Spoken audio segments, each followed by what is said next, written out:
بچهای خوشرو کدام زن داره خوب گوش کنه. من میدونم بین شما ده هست کسایی که 1 ساله 2 ساله نرفته پیش عروسوش. شبها حضرت در کوچه های مدینه میگشتند، محافظ نداشتند، تلخ نداشتند مثل حاکمای امروز باریم. اونا عادل که بودن، عدالت داشتن، از کسی هراس نداشتن غیر از خدا. امروز که اینها عدالت ندارن، ظالمن، بنابراین به 50 ساعت تلخ نمیگردن. حضرت دستشان دیرشان بود، کوچه ها شب ساعت 1-2 شب بود میگشت. نزد یک دیوار رفت، از داخل خانه صدای یک خانم بلند شد. حضرت حیران شدن در این دل شب این خانم چی میگفته باشن؟ در و حضرت میدونن که اکثر مردها در جبهه بودن برای جهاد، برای خاطر همین پاسبانی میکرد حضرت امیرالمومنین عمر. رفتن نزد دریچه خانه، گوش انداختن که صدای بیت خانی یک زن بلند شد. یعنی بیت میخوان، سرود میخوان. فقط خوشنامه نداشته ایده، ایالی به خوشنامه بودن. مضمون بیت عربی است، تو 4 مصرع فارسیش ترجمه همین است. او خانم میگفت، به خودش گناه کرده که خدایا اگر خوف تو نمی بود، اگر ترس روز قیامت نمی بود، اگر عذاب دهشتناک دوزخ نمی بود، این شب من هم مثل دیگر خانم های شوهردار در این بالای کراوات منم جنبیده میستاد. این یه جرم میوردم، منم راحت و معیشت میکردم. حضرت عمر وقتی که شنیده آب دیدشان جاری شد، رفت، گریهش آمد.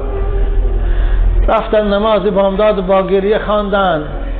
گفتن عمر چی جبر کردی در این زنهای مسلمان با روان کردن شوهراشان به جبهه و به خط پراند؟ نماز خواندن، رفتن خانه. رسول خدا حضرت حفصه مادرمان دختر حضرت عمر است، پیش دخترشان رفتن. مثل حاکمای امروزه فرمان ندادن گیره حفصه رو پیش من بیاره. خودشان خیستن رفتن نزد دخترشان. در آمدن سلام کردن، نشستن. گفتن جان من حفصه، گفتن تو همسر هستی، تو مادر هستی، تو زن هستی، تو خانم هستی، تو به من راست گو، تو مادری همین مؤمنه هستی. به من گو که همین زن از جدایی شوهر تا چند وقت طاقت میتواند کردن. آخران این مهلت شگو. حضرت حفصه مادر من گفتن یا امیرالمومنین پدر بزرگوار، 4 ماه زن میتونه خوشه به شوهر نگه دارن، این زنهای شوهردار.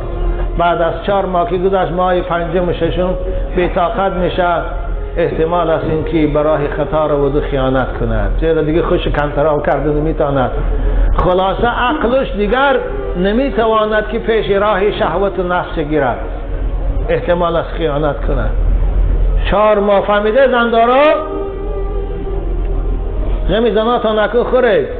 حضرت آمدن فرمان برآوردن تمامی سردارای لشکر که کسانی که در خطای فرانت هستند همسر در خانه داشته باشند، از 4 ماه زاید اونها رو من نکنید. 4 ماه کشید گردانده به وطن روان کنید، جاشانده قوه های نو برید، برای خاطری که زنهای مسلمان به شوهراشان خیانت نکنند، بیکار نشان. بنابر کدام همسر داره شوهرای عزیز، همسراتان فراموش نکنید. لااقل شما در 10 ماهگی روید که همین 2 ماه پیش او دستت خرسان شود و با بیایید. اما 2 سال و 3 سال و 5 سال و یک خیل ناجوان مرد پیش من، یک بچه، یک خانم به پسرچی دویم میخواندگیش خسره، والله قسم حانسی های. گفت حضرت ایشان من این بچه است، من شوهر کردم. گفت 40 روز 45 روز شوهرم قطیم استاد، همون رفتگی الان تا حاضر نامده است، بچهش دویم میخوانه نامده است. من این خیلی ناجوان مرد هم هستن. حیف جوان مرده که خود در اینجا راحت کنه و همسر در اونجا عذاب روحی کشد. اگر رفتون نمیتونی جوان مردی کرده، نمیتونی همسری کرده، نمیتونی او رو تأمین کرده، مردانه طلاقش کن. یک طلاق او بیچاره کل معلقه در بین آسمان و زمین نگرده. اگر خواهی باز که رفتی میتونی با گشتگیریش یک طلاقی کردی، 3 ماه پسای 3 سال پسای اگر زنی با وفا باشد برات استاد. لیکن که نخواستی او ایدهش برات شوهر کند ده. مگر او در دام تو چسبیدگیست تو اینجا راحت کنی و اونجا عذاب کشد. خدا قرآن برای ما این نهی میکند ولا تذروها کالمعلقه، زنها تان بین آسمان و زمین معلق نگاه نداره، نه زنشان میکنه که او راحت کند، نه سرشان میتید که او جدا شود و شوهر کند. مسلمان نباید این کار کنه. انشاءالله گمان دارم در بین شما این تو مردهای و این تو جوانهای بیناموس نبودگی است. همه شما انشاءالله جوانهای بغیرت و بناموس، زیرا که زن شیشه ناموس هر مرد است. هیچ مرد نمیخواد که همسرش ناراحت شود و همسرش خیانت پیشه شود و به خودش و به فرزنداش خیانت کنه. خواهش میکنم عزیزان من نصیحت من فراموش نکنه، همسراتان با صدای تلفنتان با مهربانی و نوازش همیشه پرسیدید. ولی دادرای عزیز فراموش نکنید تا زمانی که اگر خواهرای ما، برادرای ما زندگی نامه پیامبر گرامی را نخوانند، تا اگر خواهرای ما و برادرای ما به قرآن و به حدیثهای رسول اکرم شناس نشوند، من در زندگی ایشان زندگی شیرین دیدن نمیتوانم. هیچ وقت. برای چی فاطمه علی را احترام میکرد؟ برای چی علی رضی الله عنه فاطمه را احترام میکرد؟ چی اونها را وادار کرده بود؟ چرا؟ اونها را حکم خدا، اونها را ترس خدا وادار کرده بود که زندگی را درست کنید.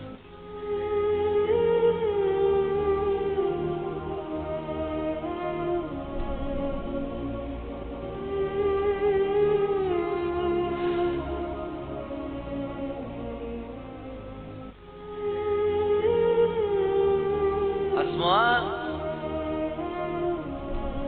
دختر یزید که از مردم مدینه بود نزد پیامبر آمد. پیامبر با یارهای خود، با همنشینهای خود صحبت داشتند و ناگاه اسماء وارد مسجد شد و گفت پیامبر، ای فرستاده خدا، من اسماء دختر یزید از همین مدینه منوره می باشم. من سردار تمام زنهای مسلمان هستم، نماینده، سردار. و توی پیامبر گرامی هم پیامبر مردها و هم پیامبر زنها هستی. تو را خداوند هم به جانب مردها و هم به جانب زنها فرستاد و تو را رحمت برای تمام عالمیان فرستاد. ما در بین این جمعیت زنها مصلحتی داشتیم، مشورتی کردیم و در این مشورت یک سؤال بی جواب ما جواب نیافتیم و میخواهیم که همون سوال برای شما مطرح کنیم. جناب رسول اکرم گفتن بگو، گفتن اسماء چی سوال داری؟ گفت مردها شهوت‌های طغیانگری خود را در ما تسکین میکنند، یعنی از حساب ما همون شهوت‌هایی که اونها را ناراحت میکنند آرامش پیدا میکنند. در شکم خود 9 ما فرزندهای این مردها را میبرداریم و باز به یک مشکلات فرزندهای این مردها را تولد میکنیم. پیامبر گرامی، و این مردها در ثواب از ما باز گذشتند.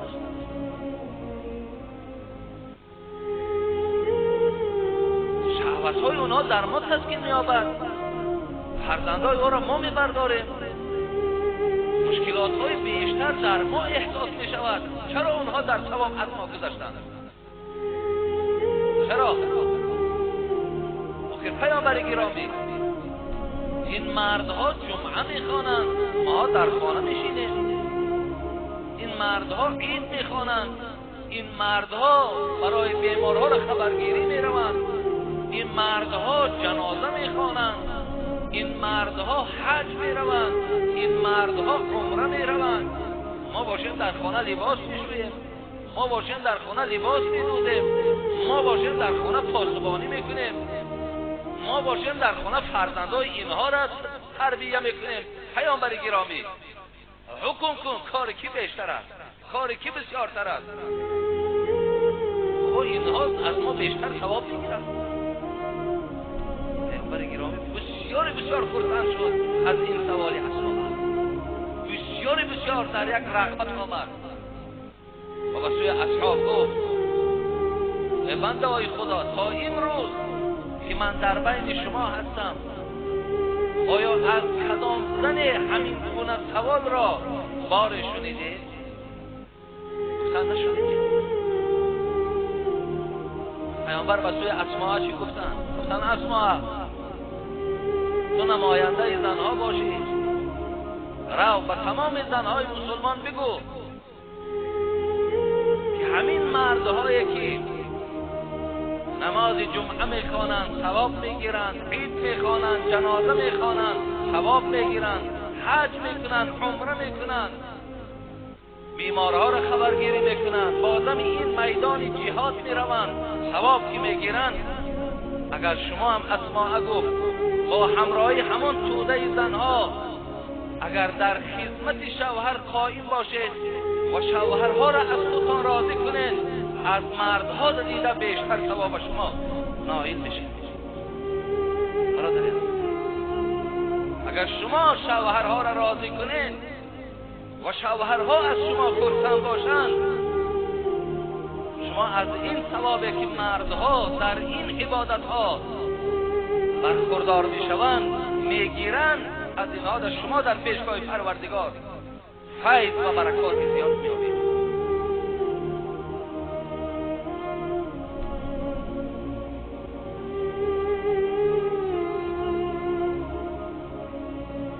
چه مادرهای خوب قبلا بودند، چه مادرهای خوبی. من جمعه گذشته کمی از ام سلیم یادآور شدم، از سمیه یادآور شدم، از ملکه دختری مکندر یادآور شدم که اونها چه معامله هایی داشتند. چرا آن میراث گذشته زنها را امروز زنهای ما نمیگیرند؟ چرا؟ خدا در قرآن میگه فأین تذهبون، قرآن مانده کجا میرید؟ اخلاق، تربیه، معرفت، مدنیت همه در قرآن است. قرآن مانده کجا میرید؟ اگر آدمگری میخواهی، اگر معرفت میخواهی، اگر قدر و قیمت میخواهی، هم دنیا و آخرت، قرآن برای خود همچی یک رهنما قبول کن، از قرآن دور نشو. علامه جوزی رحمت الله علیه در کتاب خود میارد، من این قصه ها را به خاطر آن میارم که فردا اگر مادر یا خواهر این صحبت ما را گوش کند و قسم به عزت پروردگار که غرض ندارم، یگان بدبینی نسبت زنها هم ندارم، بلکه پیامبر ما گفتند 3 چیز را در دنیا دوست می‌دارم، یکی زنهاست، ما نیز زنها را دوست می‌داریم. این دلالت ما برای خوبی های زن افاده میکند که ما محبتی به زنها داریم، ما دشمن نیستیم و ما خودمان از کجا آمدیم؟ این دوستای خدا، این پیامبرها از کجا آمدن؟ همه اینا فرزندای مادرها بودن. زنک کسی بد میبیند که او مدنیت و معرفت، فهمیش، عقل، ذکاوت ندارد. زن مالی نیست که انسان ویا بد ببیند. زیرا پیامبر از دنیا متاعون و خیر متاعها المرأة صالحه میگوید. بهترین متاع دنیا این زن است که پیامبر. بهترین متاع دنیا، بهترین نعمت دنیا. ولی وقتی که ما اطراف بعضی از مادرهایی که فقط نام مادری باقی مانده است ولی طبیعتی درندگی در او پیدا شده است، میخواهیم همون طبیعتی درندگی را به خاطر آیت قرآن که فذکر فإن الذکر تنفع للمؤمنین، خدا میگه بگو، پند بگو، آیت قرآن بگو، حدیث پیامبر بگو، زود است که وای از درندخویی نجات می‌یابد. زود است که این آیت‌های قرآن برای او ملهم می‌شود، برای او همچنان تبلت که می‌خوری سر دردت می‌ماند، روده دردی، معده دردی کم بشود. اینها همچنان داروهایی هستند که همون طبیعت‌های درندگی را، همون گویم ناکسی و ناآدمی را از جنس اونها دور می‌کنند. ما به خاطر این بیان‌ها هست، به خاطر یگان دشمنی نداریم، غرض نداریم، یا یگان تخلیه از جانب زنها نکشیدیم.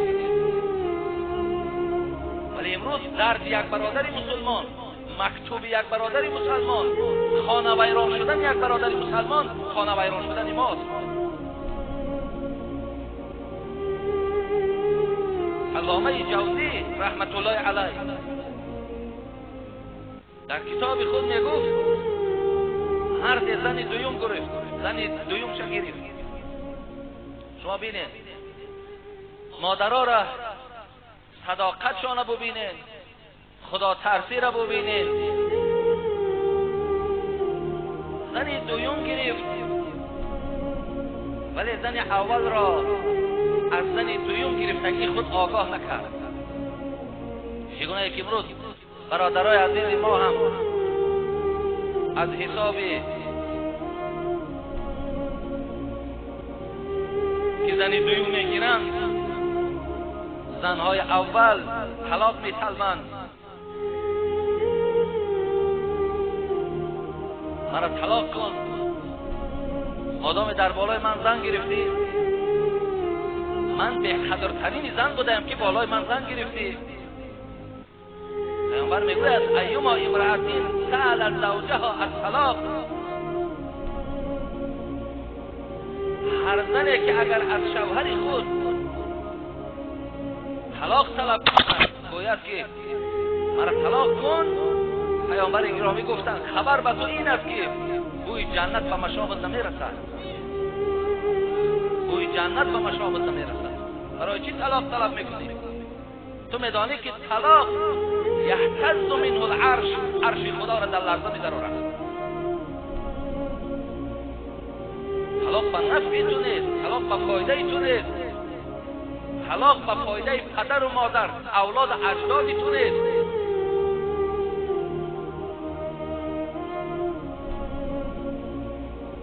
خلاص این مرد میگوید زن دویم گرفتم ولی زن اول خبردار نکردم. زن اول در همین بین آهسته آهسته درکدار شد که شوهرش زن دویم گرفته است. این علامه جوزی حکایت دارد. ولی زن خوب که بود، زن نیک که بود، چیزی به سوی شوهر نگفت. اگر گفت آذر من این بیان اگر آشکار کنم حتمی در بین ما جنگ و جنجال می شود، حتمی من زبان درازی می کنم، حتمی من سخنهای بالای می گویم، مبادای غضب خدا بالای من نشود و سکوت برای خود اختیار کرد. ببینید زمانی شد میگه که این مرد از دنیا گذشت، تا گذشتن مرد تا جان به حق تسلیم کردن، زن اول از زن دویم گویا چیزی درک ندارد، گویا خبری ندارد و شوهر چیزی نمیگوید. آدی زن دویم ببین، زن دویم بگیره حال تا ببین او خانه دیگر میدهی کنه میتون.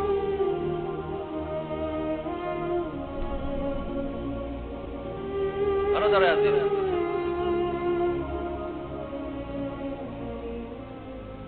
بسیار تجربه ها ما بلند شد.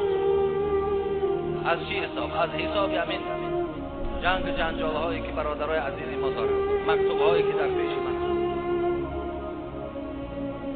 تا جای آمد که زن اول در پیش ما تا این اندازه را اما از اون ملال نمیشوم. به خاطر چی؟ به خاطر که وقتی که حضرت نوح را قومش آزار میداد، پیامبرمان گفتند وقتی حضرت نوح را قومش که آزار میداد، آنچنان آزار دادن که پیامبر گفت چشم و دهان و بینی حضرت نوح پر از خون شدند. بعداً وقتی که قوم از زدن باز ایستادند، حضرت نوح در یک گوشه رفت و سوی قوم نگاه میکرد. همون کسانی که سنگ برداشته و مشت برداشته حضرت نوح را میزدند، و سوی خدا هم دستش برداشت و گفت اللهم اغفر لقومی فانهم لا یعلمون. خدایا گفت همین قومی که لباسهای مرا پر از خون کردند، دهان و دندان مرا مجروح کردند، دعای من همین است که خدای همین قومی مرا مغفرت کن، زیرا که اونها چیزی را نمیدانند. اینا جاهلند، گفت اینا نافهمند. برای همین ما همون خواهری که در پیش ما این حقارت وزنینه و شوهر خود روا دید، ما از اون خواهر ملال نشده به خاطر اون جاهل، به خاطر اون نمیدانست که در این سخنهایی که در بالای شوهر میگوید فردا جواب دارد. فردا جواب دارد. چی جواب دارد؟ من الحال بعد این قصه را برای شما بگم.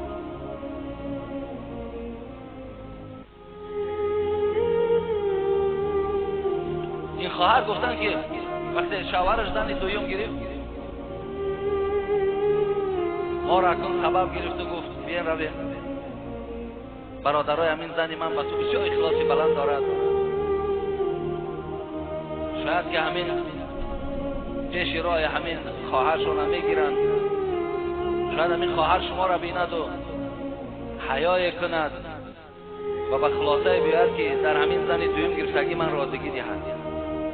باز وای بیان میکرد که قسم به نام خدا در بهترین خانه زن اولم زندگی دارد.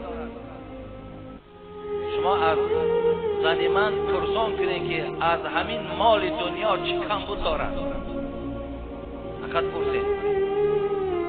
مثلا همه دیگر تأمینه. با جوان چی میگفت امروز زنها را میبینم که در کوچه ها بیراهگردی میکنند. امروز میبینم که اکثر جوانای ما رسیه رفتن، بعض بیناموساش زناشون هم دیگه به یادشون نمیزند. این زنهای کوچک کمتر بود که با زنهایی که در اینجا در نکاح داشتن رفتن اونجا در با زنهای بیگانه قضی دست و به گردن کردن و این زنهای حلال خود فراموش کردن. زنها که بیشتر شده است خواستم که از زن بگیرم و شاید یک لحظه یک ذره در روی خدا خدمت شود. این زن میگردد میگوید که من چی کم بود داشتم که بالای من زن گرفتی؟ میگه چیز کم بود نداری تو، کم بود نیست. شکر ما برای تو شکر میگیم، چه زن خوب، ولی امکانیتم چی زن گرفتم.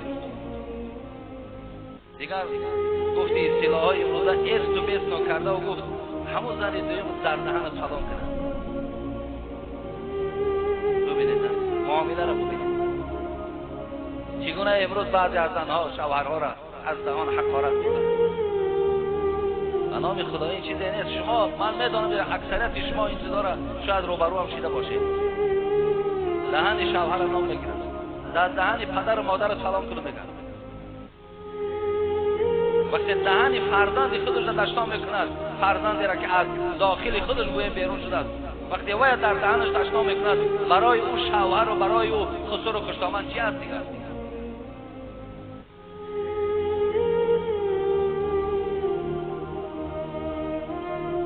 قصه علامه جوزی ده بوده ما. خلاص این مرد میگه از دنیا گذشت و زن اول چیزی بیان نکرد که تو مردک زن گرفته، ما چی کم بود داشتیم که تو زن گرفتی؟ چرا زن گرفتی؟ نگو، چیزی نگو. ها زمانی که مرد از دنیا گذشت، مرد از دنیا گذشت و بعدا این زن اول خزینه شوهرش را میکشاید که 8,000 دینار در صندوق شوهرش است. بعدا جستجو میکند، ایمان رو ببینید، جستجو میکند که همین زن دویوم همین کی بود. خلاص ای زنها در جستجو میلیسه در پیش زن این چی هست؟ نرم میآورد، خوب میآورد، همین نگاه است که نمیفهمد که زن داری یا نداری. اینقدر مثال ذکاوتشون بلند است. یافت زن دویم یافت و بعد از آن از او پرسید زن فلانی تو هستی بود؟ او چرا؟ گفت من زن اول ایشان بودم و در دوام حیات فهمیدم که وی زن دویم گرفته، ولی به خاطر که شوهرم آزار نیابد، به خاطر که آیت قرآن است فانکحوا ما طاب لکم من النساء مثنی و ثلاث و رباع، به خاطر که قرآن گفته است مرد 2 زن گیرد، 3 زن گیرد، 4 زن گیرد، قرآن اجازت داده است. من به خاطر آیت قرآن با شوهرم ستیزه نکردم، با شوهرم جنجال نکردم. خب این روز جستجو کردم که شما زن دویم ایشان بودید. من به خاطر آمدم که این 8,000 دیناره که در صندوق شوهر من است 4,000 حق توست. برادر عزیز ایمان ابو بینید 4,000 این حق توست. اون زن که زنی بسیار خدا ترا گفت در رحمت شامل کند، این پول حق من نیست. و چرا حق تو نیست؟ گفت آخر این شوهر 6 ماه پیش از وفاتش مرا طلاق داده بود. ببینید 6 ماه پیش از وفات این مرد مرا طلاق داده بود. من دیگر زن او نیستم. مادامی که من در طلاق باشم، مادامی که من زنی بیگانه باشم، این 4,000 دینار حق من نیست. گفت رو گو عاشق شود، حق توست. گفت افسانه است، باور کنین افسانه. امروز در امروزه عصر، در امروزه معامله هایی که ما میبینیم اینها افسانه میتابند. آدم حیرتی میشد نخواد که زن تا این اندازه را صداقت داشته باشد، تا این اندازه را احترام داشته باشد.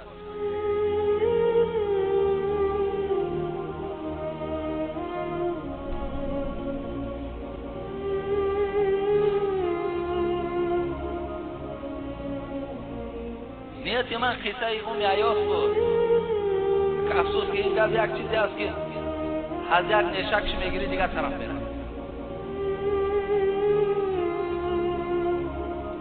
قصه عیاس که دختری عوف فرزند محلم شیبانی که مادرش 10 نصیحت کرده بود. حاضر پیش از آنه که من این عیاس چگونه مادرش نصیحت کرده بود چندش دریافت کرده. من پیش از این قصه علامه جوزی گفته بودم که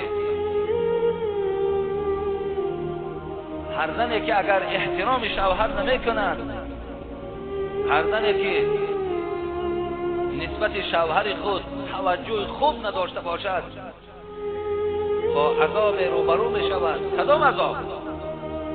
سوال این نفته کدام عذاب؟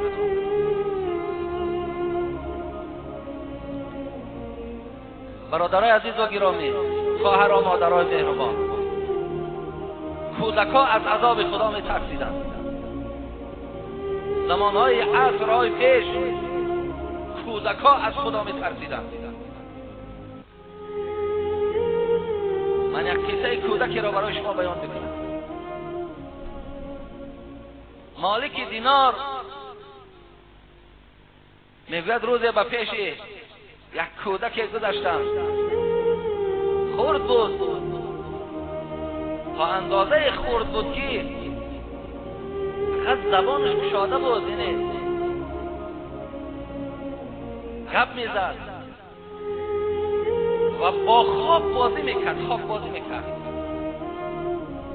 خدا نکنه تصور کنید که باید چند ساله باشد. گذشتم و وقتی از پیش گذشتم، نفسم به من گفت که بابای سلام نده، ولی اندک راه قدم زدم، گفتم آخه ای مالک، خود من میگه با مذمت کرد، ای مالک آخه پیامبر به پیش کودک‌ها میگذشت، کودک‌ها را سلام میداد، تو چرا سلام نمیدی؟ میگه عمل پیامبر خدا باز بازارم کرد و پس گشتم و آمدم گفتم السلام علیکم و رحمت الله. این کودک نبود برادر عزیز، برای عبرت، برای درس دادن، خود در صورت کودک بود، نامعلوم کی بود. چگونه پیامبر گرامی گفتند گاه وقت من شما را و تلبنده های در خانه هاتون روان میکنم که اونا فریشتن، نه تلبنده، شما را سنجش میکنند، شما را همت خانه میسنجند. مالک میگوید وقتی گفتم السلام علیکم و رحمت الله، این کودک میگوید در جواب گفت و علیکم السلام و رحمت الله یا مالک، ای مالک و علیکم السلام و رحمت الله. مالک میگوید وقتی نامی مرا گرفت این کودک، که این کودک به من آشنایی نداشت، شناسایی نداشت، از کوچه من نبود، از شهر من نبود، دیگه در جواب گفتم من عین عرفتنی، از کجا مرا شناختی که من مالک هستم؟ میگه این کودک گفت شناسان مرا آنجاست که هرگز نمیروی. مالک میگه این جوابی که از این کودک شنیدم در وجود من یک تأثیر خیلی کلان رسانید و از او پرسیدم فرزند عزیز، نفس از عقل چی فرق دارد؟ نفس از عقل چی فرق دارد؟ این کودک میگه در جواب گفت وقتی که تو به پیش من میگذشتی، نفسی تو را نگذاشت که مرا سلامتی، ولیکن عقلی تو را وادار کرد که بر من سلام بده.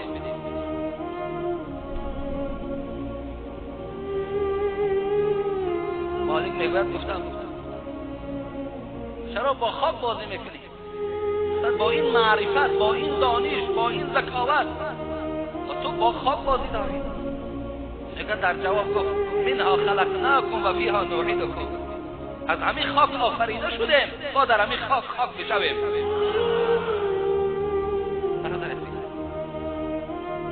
ذکاوت کودک ببینید، دانش کودک ببینید، در صورت کودک بودن، از خاک آفریده شدیم، باز در خاک میرویم. گفتم من تو را میدیدم که با خاک بازی میکردی، گاه میخندیدی، گاه گریه میکردی. اما در چی بود که گاه میخندیدی، گاه گریه میکردی؟ میگه کودک گفت وقتی که رحمت خدا به یاد می آمد خنده میکردم، وقتی که عذاب خداوند به یاد میآمد گریه میکردم.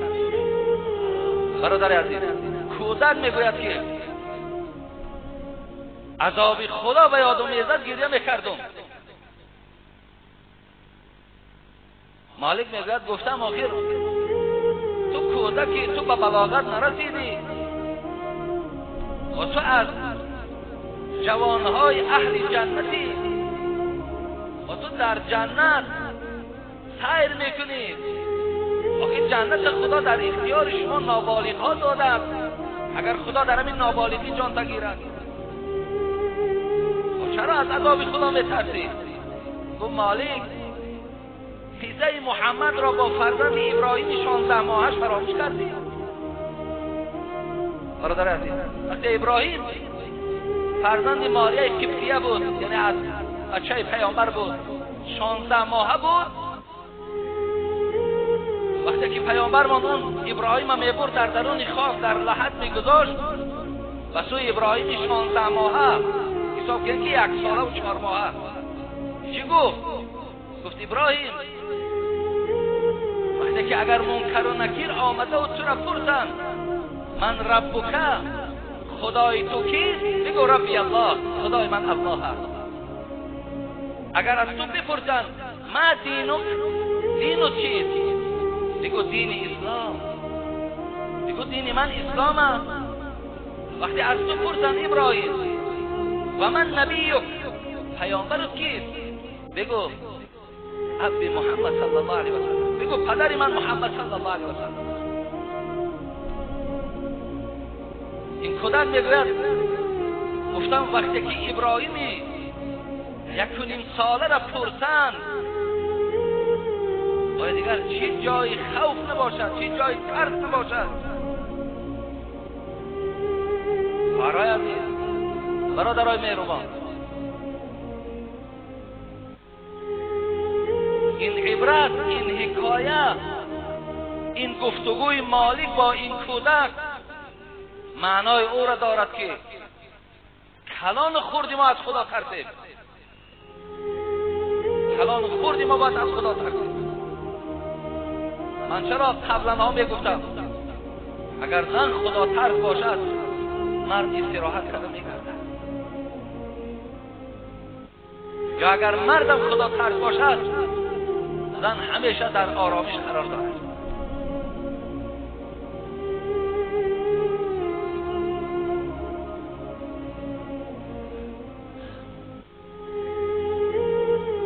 اسامه میگوید از پیامبرمان حکایه میکند، حدیث متفق علیه، چی صحیح بخاری، چی صحیح مسلم، چی سنن نسائی، چی سنن ابو داود، چی جامع ترمذی،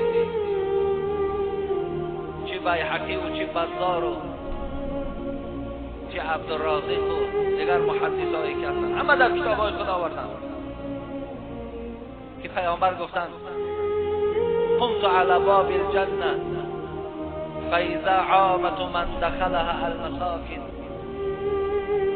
روز قیامت نزد دروازه جنت می ایستم و اون منظره قیامت پیامبر گرامی از باب معجزات است. در عصر خود گفت نزد دروازه جنت می ایستم و اون عامه که در جنت می درآیند اینها مسکین ها و فقیرها. پیامبر گفتند غیر اصحاب الجد محبوسون و اصحاب الجد محبوسون غیر انهم اصحاب النار قد امر بهم الى النار. لیکن گفت آن ثروتدارها، آن مالدارهایی که در دنیا سرکش بودند، از مال خود حق جدا نمی‌کردند، اونها را خدا حبس کردگی بود، اونها را خدا حبس میکند. برای اونها تا حال اجازتی داخل شدنی در جنت نبود. كنت على باب النار فاذا عامة من دخلها النساء. پیامبر گفت نزد دروازه دوزخ میایستم، لیکن اکثری آن کسانی که در دوزخ می‌درآیند از طایفه زنها است، از طایفه زنها.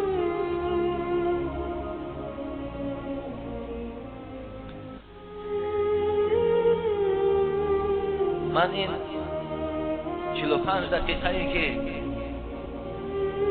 از قصه های زنهای گذشته ترس اونها از خدا بیان کردم، قبلا که به خاطر اون که خواهر و مادرای عزیز، مادرای اساسی باشین، مادرای خوب باشین. بگذار در تاریخ در نام شما به خوبی ها شود. بگذار از ذهن مردم خوبی های شما اصلا دور نشود.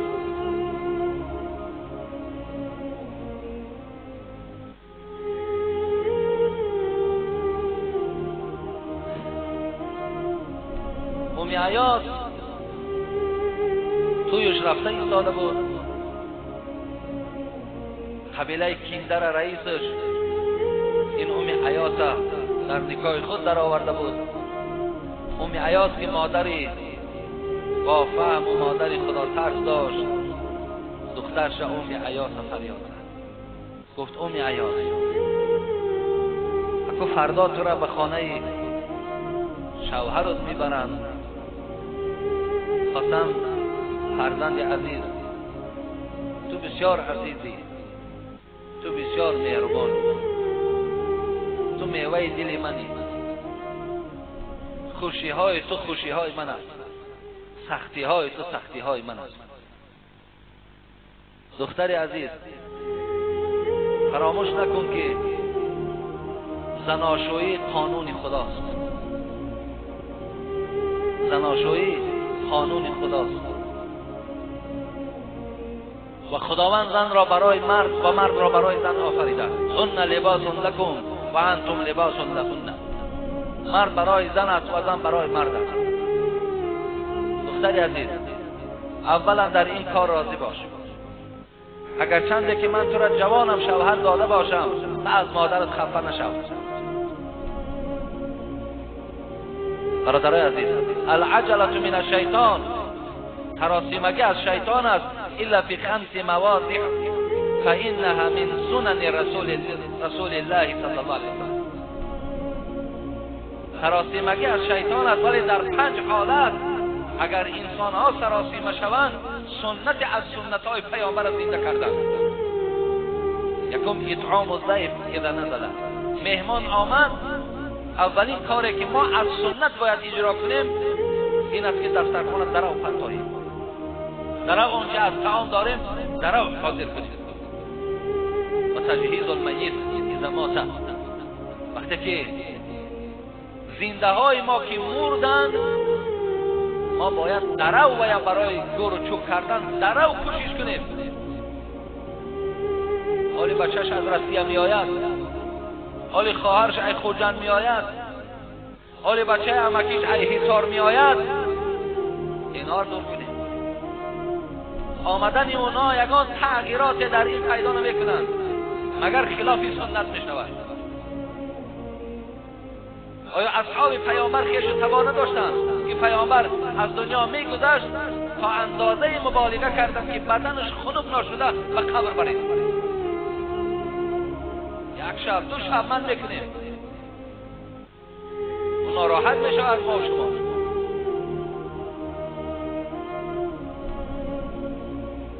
سیوم پیامبر گرامی گفتند و تزویج البین اذا بلغت، وقتی که دخترهای شما به بلاغت رسیدن درو شوهر شدید. برادر عزیز، درو شوهر دید.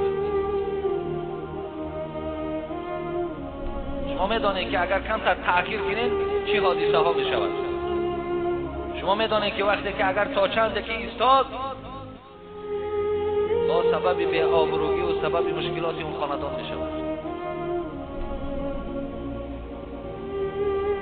فقط آدم خوب جستجو کنیم.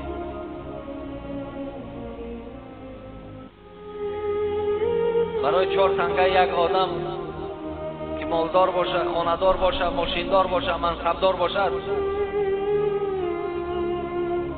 نه، آدمگری داشته باشد، خدا ترسی داشته باشد.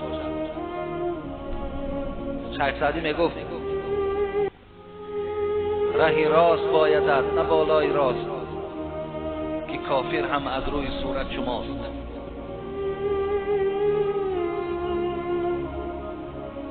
امی عیاض مادرش گفت دخترم اکو ماندن نشو که من تو را جوان شوهر دادم. من یگان سراسیمگی نداشتم مگر به خاطر سنت رسول اکرم. ولی این را برای تو گفتنی هستم که تو 18 سال یا 17 سال در این آشیانه های من پرورش یافتی و امروز به خانه می روی که کوچه او، هر یک اتاق او، هر یک رفت او تماما جای ناشناخته است، برای تو شناسایی ندارد. ولی فرزند عزیز، کجایی که روی اگر در اونجا 10 نصیحتی که من میکنم اگر تو اجرا کنی، همین احترامی که در خانه پدر و مادر داری، همین احترام در اون خانه تو پیدا میکنی.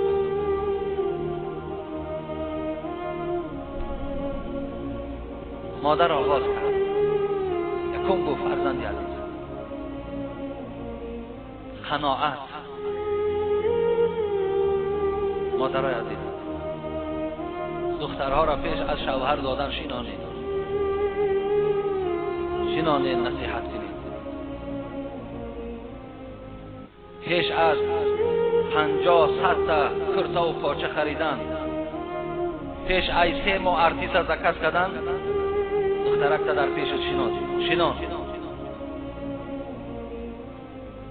هزار اگر تمام محله را اگر قائل کنید، تمام مردم اگر از نان و آب سیر کنید، اگر دختری تو بی فراست باشد، اگر دختری تو بی اندیشه باشد، اگر دختری تو نصیحت از مادر گرفتگی نباشد، همه این خرسندی های تو با مصیبت مبدل می شود. همه اینا مصیبت بالای تو می شود. مثل همین مادری که ام عیاطه دختری خدا از روی محبت داشتن به خدا و بر رسول و به زندگی دختری خود نصیحت کردن، نصیحت کن. یکم دختری عزیز،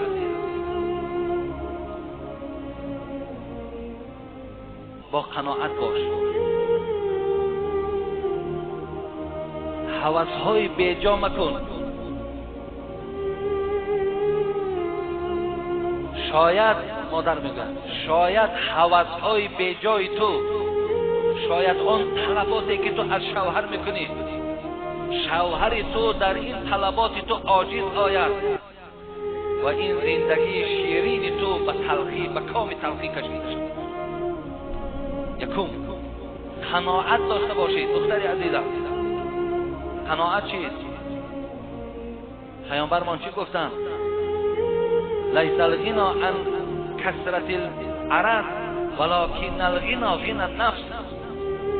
مال داشتن بسیار این بایی نیست. گفتن شما بای و دولت، آن کسی که مالی بسیار دارد وی نگوید، آن کسی که نفسی سیر دارد وی باید گفته آمد. بسیاری از مالدارهایی هستند که میلیون جمع کردن تا حال سیر نکردن. نفس ها، چشم ها گرسنه‌اند. همون حریصی و همون گویم که زواده و همون گرسنه چشمی اونها را هلاک میکند. اونها بایی نیست. گفتن پیامبر مگر نفس وقتی که بای باشد، وقتی که نفس قناعت داشته باشد وی باید گفتن وی ثروت دارد. دختری عزیز گفتن نفس سیر باشد، هوس‌های بیجا نکن، هرچی از شوهر طلب نکن.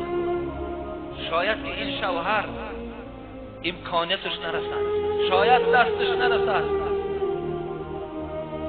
شاید برای آن هوسی تو را به جا آوردن جایهای رود که عاقبت این زندگی تو یا در جدایی یا در تلخی کشیده شود.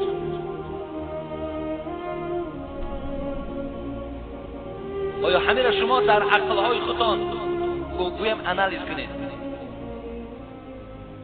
بسیاری از زنها آنچنان طلب میکنند که همون امکانیت شوهرها ندارند. فقط در کوچه وقتی که در زنهای دیگر میبینند، ولی درآمد و کاروبار او مرده که به نظر نمیگیرند.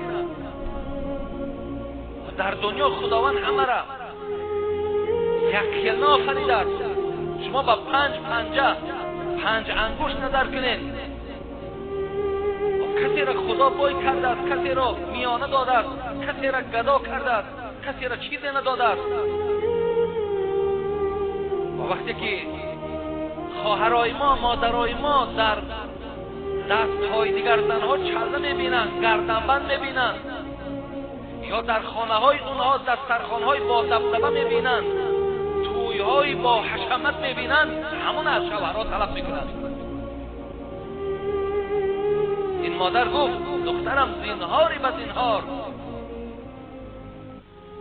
این طلب نداشته باشید، فقط و فقط قناعت را پیشه گیر.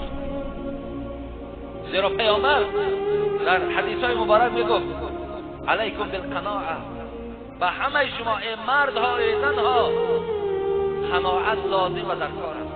فإن القناعه مال لا ينفد.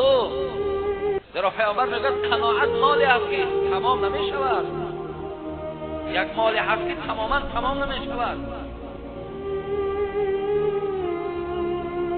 خوش به حالی بعضی از برادرایی که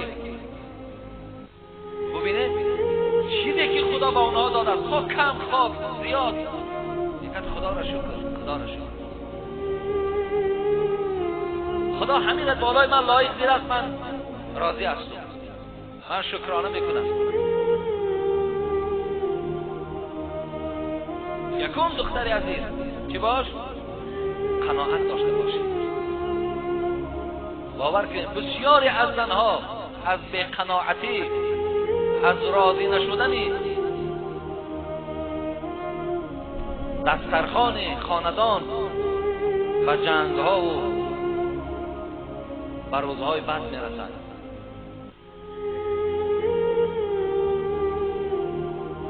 وقتی دختری حضرت علی رضی الله عنه را ام کلثوم را خواستن به عمر دهند، عمر رضی الله عنه، شما میدانید که یکی از دخترهای حضرت علی ام کلثوم در دست حضرت عمر رو از او فرزندم داشت، یک فرزند داشت، داماد حضرت علی بود. میگه وقتی ام کلثوم خواستگاری رفتن، حضرت عمر اکو هممون میدانیم که چگونه خلافت 10.5 سال کرسی خلافت از زینت دادن، ولی در صندوق ایشان از مال دنیا چیزی باقی نماند، چیزی در صندوق نداشتند. وقتی از دنیا گذشتند، وقتی که از دست ابو لؤلؤ مجوسی کشته شد، بعضی تاریخ ها میگویند که حضرت عمر 40 درهم قرضدار ماندند که قرض او را پرداخت کردند. در خلافت بودند. وقتی ام کلثوم برای نکاح کردن رفتن، ام کلثوم اول گفت که من نمیگیرم حضرت عمر. گفتن چرا نمیگیری؟ گفت آخه او اصلا در دسترخوانش نان گندمی نداره، فقط نان جوی داره. من به نان جوی او گفت شاید طاقت نکنم، شاید قوتم در گویم برداشت همون دسترخوان حضرت عمر نکنه.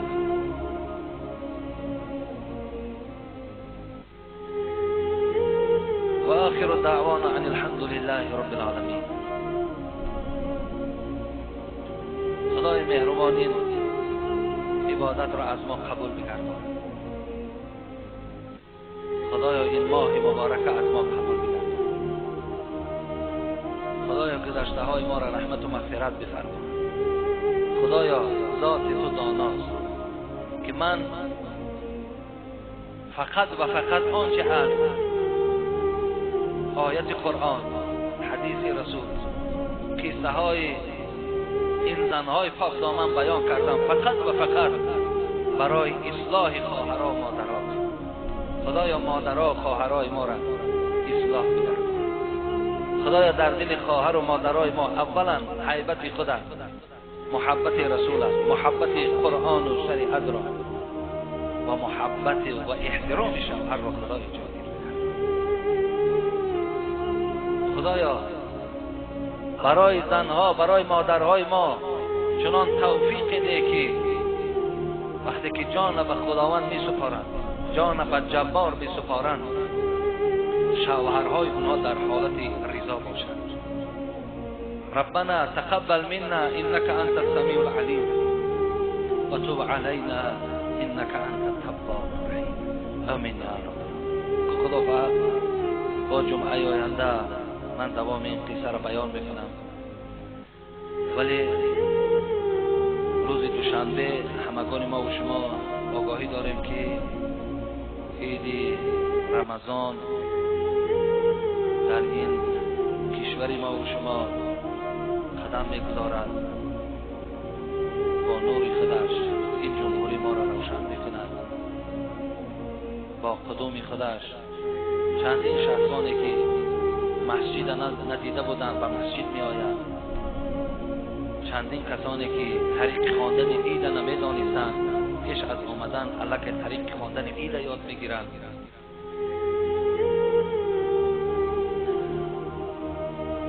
و اعلان شد که ساعت 8 مسجدهای شهر نماز عید میخوانند.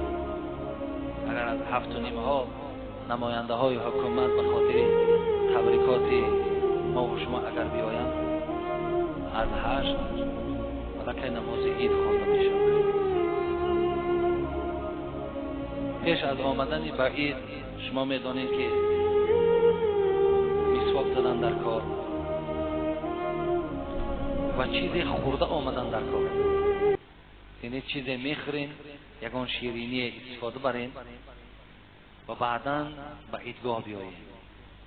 عیدگاه آمدن هم معلوم است که لباس هایی که گویم که در داخل همون خلطچه ها محکم کردگی، این لباس های عیدانه که ما داریم